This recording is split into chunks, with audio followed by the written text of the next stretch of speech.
aujourd'hui, j'ai l'immense plaisir d'être accompagnée de Delphine Ville. Bonjour Delphine. Bonjour Michel. Et pour tout vous dire, Delphine, c'est une personne, moi, qui m'a vraiment épatée par son histoire, qui a la capacité, c'est cette capacité à aller de l'avant malgré les aléas de la vie. Et quand je suis allée voir sa chaîne YouTube où elle en fait le témoignage, où elle a interviewé des personnes, différentes personnes qui ont su faire des pépins, des pépites et sa propre histoire, je me suis dit que je ne pouvais pas passer à côté d'elle et c'était une évidence pour moi de la recevoir et de parler justement des épreuves de la vie, de comment faire des pépins, des pépites.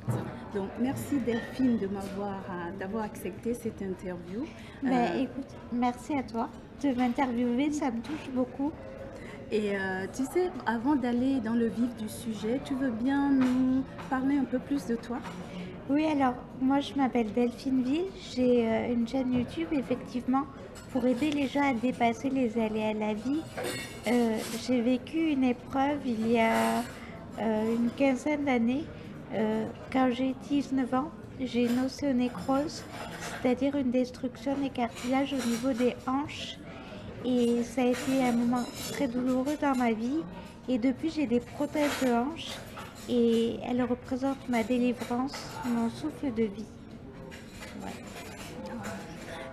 Et justement, tu sais, toute l'idée de cette interview, c'est venu de l'idée que des personnes que j'accompagne, il y a une personne qui a carrément souhaité que j'aborde les complexes physiques.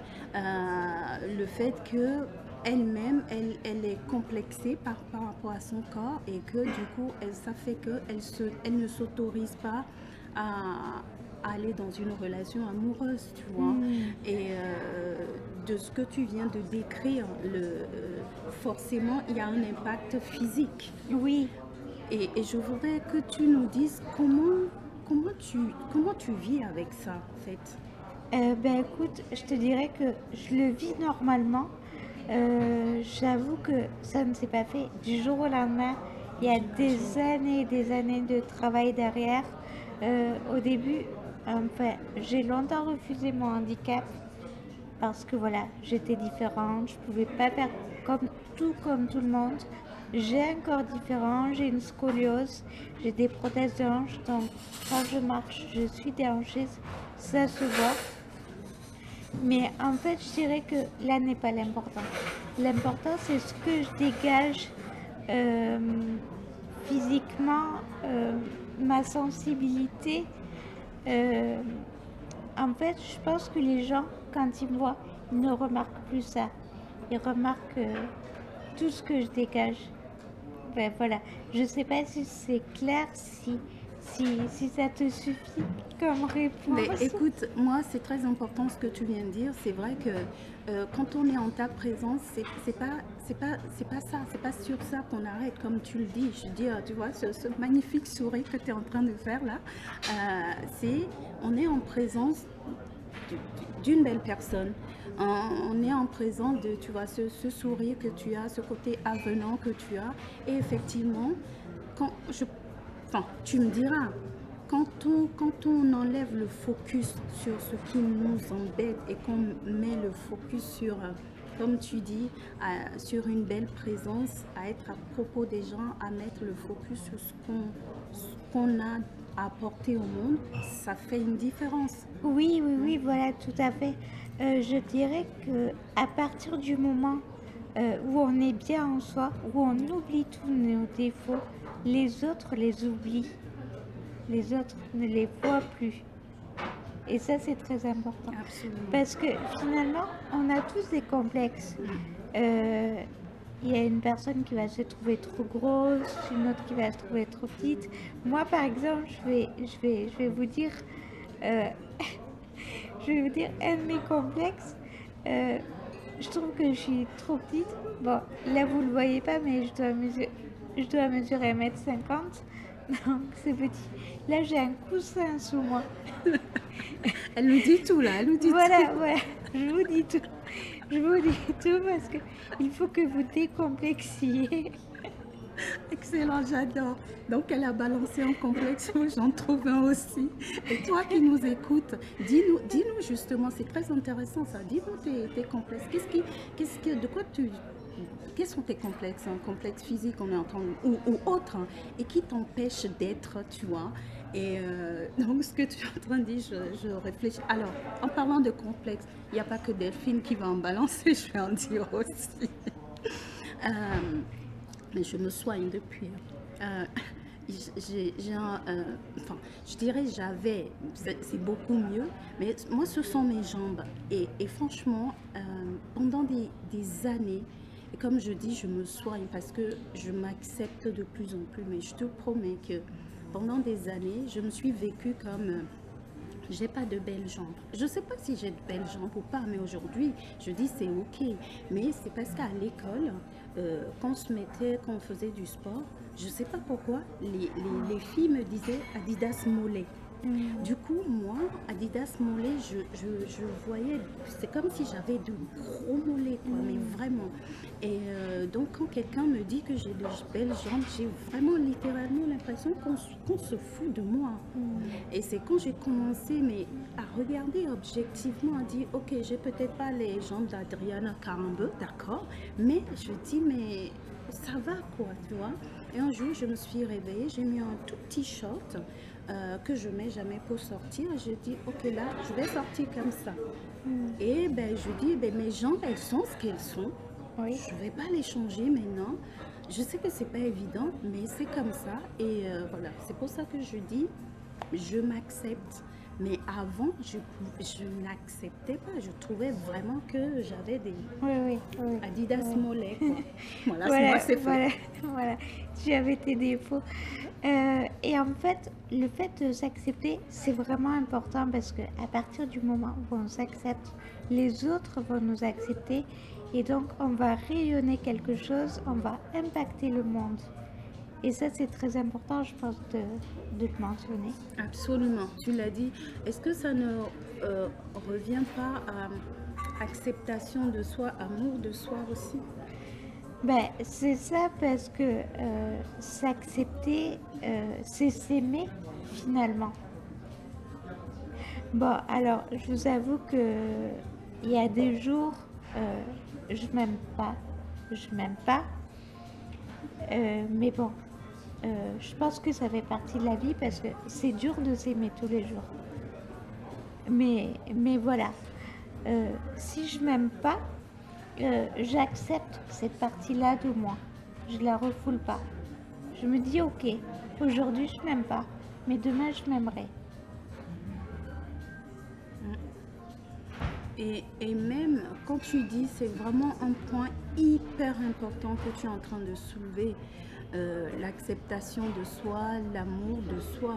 Et que si toi, tu t'acceptes, les autres, ils t'acceptent. Et même si les autres ne t'acceptent pas, limite, tu t'en fous. Tu fais pas, c'est plus un problème. Ben oui, mais je dirais que là, j'ai tellement accepté mon handicap que les autres ne le voient plus en fait. Par exemple, je vais vous parler, j'ai une de mes amies qui est en fauteuil roulant, mais elle est tellement dans l'action qu'on ne voit plus son fauteuil roulant. C'est fou quand même. Elle fait un focus sur le fauteuil roulant, non, c'est ça? Non. Ben, c'est-à-dire que elle veut qu'on voie autre chose d'elle. D'accord, Donc ok. elle est tellement dans l'action, elle fait du théâtre qu'on ne voit plus son D'accord, fauteuil ok. roulant. D'accord, je vois ce que tu veux dire. Voilà. Ouais, effectivement. Et du coup, alors, s'il y a... que- quelle est... Comment dire? Quelle est la... Je sais pas, en termes de qualité ou savoir-faire, qu'est-ce que cet handicap-là, de quoi ça t'a enrichi, en fait? Mais déjà, ça m'a enrichi en termes de rencontres. Je fais des rencontres extraordinaires. J'ai la chance de mener des interviews extraordinaires. Et je suis sûre que si j'avais pas eu ce handicap-là, jamais j'aurais fait ces rencontres et jamais je ne ferais le métier que je fais comme je l'exerce. Voilà, c'est ça que je dirais. Donc, l'handicap, en fait, est-ce que je peux dire que ton as de l'handicap, c'est devenu une force? Oui, tout à fait, tout à fait. Et je pense qu'on peut vraiment transformer toutes les épreuves de la vie en force. On peut passer de l'ombre à la lumière. Ça, c'est une certitude. Voilà.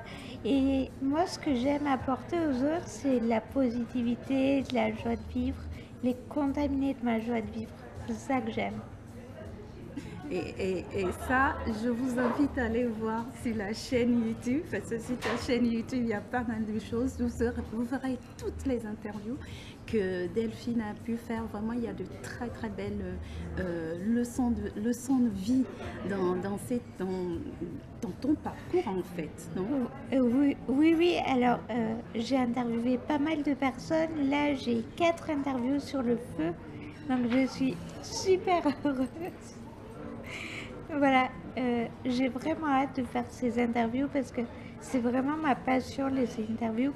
J'aime rencontrer l'autre, j'aime découvrir son histoire, j'aime découvrir sa psychologie, j'aime qu'il y ait des émotions pendant une interview.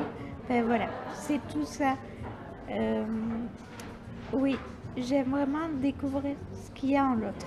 Voilà. Alors, ce que tu es en train de dire, moi, ça me fait penser à au-delà du corps, en fait. Oui. Dire que, ok, le corps, très bien, c'est une enveloppe qu'on a, mais comme tu le dis, moi, je suis à côté de toi. C'est vrai que les gens, ils te voient pas. Ça aurait été, de toute façon, sur ta chaîne YouTube, je crois qu'on te voit debout, je sais pas. Non, non, non, on ne voit pas debout, je suis toujours assise. Mais comme quoi... c'est pas le corps a toute son importance, c'est vrai, mais y a-t-il, je t'entends et je me dis, il y a quelque chose, il y a beaucoup plus au-delà du corps, quoi. Ah ben, c'est sûr, c'est une certitude. Déjà, il y a l'esprit. Voilà, parce que on peut avoir un beau corps, mais on peut être complètement... Bon, j'ose pas dire le mot, mais voilà. Tu m'as compris, je pense que vous m'avez compris aussi. On a tous compris.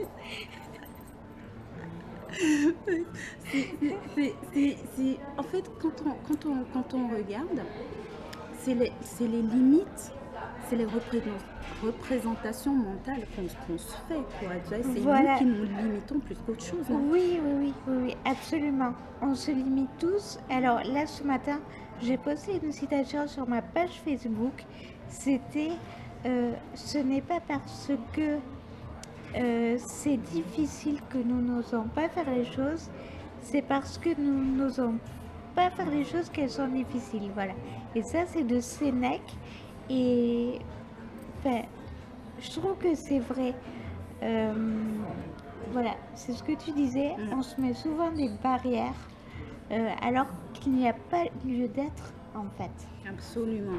Et par rapport à cette personne-là qui m'a demandé une vidéo, enfin qui m'a demandé de parler des complexes physiques, moi je profite vraiment pour, je rebondis sur ce que tu dis. Les complexes physiques n'ont rien à voir avec aimer et être aimé. Oui. En tout cas, c'est ce à quoi je crois profondément. Même si demain il m'arrive je ne sais quoi, aimer et être aimé, que tu as des complexes ou pas, on mérite d'aimer et d'être aimé. Oui, alors je vais vous donner un exemple. Il s'agit d'Alexandre Jolien. Alexandre Jolien, c'est un philosophe et un écrivain que j'aime beaucoup. Son dernier livre, il s'appelle Vivre sans pourquoi. Et c'est quelqu'un qui est très lourdement handicapé. Il a une IMC, donc il est infirme moteur cérébral. Et donc, quand il parle, il a des spasmes. Mais ça ne l'empêche pas d'être reconnu aujourd'hui. Il est philosophe. Il a une femme, il a 3 enfants. Et voilà. Et lorsqu'on le voit, on ne voit pas son handicap. On voit son intelligence, on voit son humour, on voit son âme, on voit tout ça. Et à chaque fois qu'il parle, il m'émeut parce qu'il parle avec son cœur. Voilà, tu redonneras, je vous invite à aller voir Oui, oui, alors il s'appelle Alexandre Jolien. Ça s'écrit J-O-2-L-I-E-N. voilà. Et il y a plein Oui, d'autres personnes, hein, des oui, oui, personnes oui. connues qui, Alexandre Jolien est très connu. Il y a qui? il y a Mimi Mati Voilà, il y a qui, Mimi Mati, il y a par exemple Lydie Velasquez. Alors elle est surnommée la femme la plus laide du monde. ah oui, Mais oui, oui, oui. voilà, tu connais. Impressionnant. Tu Oui. connais, mais aujourd'hui, elle fait des conférences, elle est conférencière motivationnelle. Enfin, voilà, des personnes comme ça, il y en a plein. Donc c'est vrai enfin, ce que moi j'ai remarqué, c'est que plus on a tout ce qu'il faut, et plus parfois on se plaint, quoi. Tu vois, on dirait que quand on voit que soit toi, tout ce que tu peux faire avec ton handicap, et comme tu dis, tu vas voir quelqu'un qui va avoir même un beau corps et tout, mais qui va se plaindre, qui va pas faire les choses. Alors oui, Delphine, je repense à cette personne qui se refuse de s'épanouir dans une relation amoureuse, qui se refuse, même je crois qu'elle se refuse d'accepter une relation amoureuse parce que à cause de ses complexes. Et il y a il y a pas mal de gens comme ça. Je me rappelle dans un atelier, il y avait une très belle femme, c'est vrai qu'elle avait un peu de rondeur, mais vraiment elle était tellement pétillante, comme tu dis, on ne voyait même pas sa rondeur. Et son problème, c'est que elle se disait qu'aucun homme va l'accepter, ne pouvait l'aimer. On était choqués. Moi, j'étais la première choquée.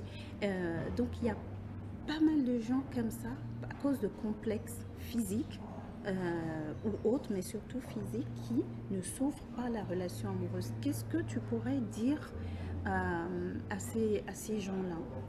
Alors, déjà, ce que je pourrais leur dire, c'est qu'il y a forcément quelque chose qui vous plaît en vous.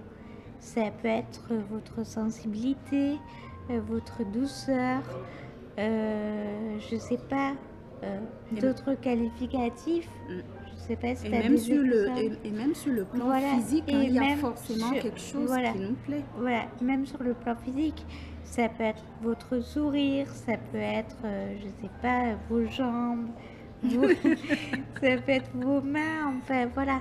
Et en fait, ce que vous pouvez faire, c'est déjà euh, mettre en avant toutes ces qualités. Absolument. Ça peut être par exemple, je sais pas, si vous aimez vos yeux, ça peut être les maquiller.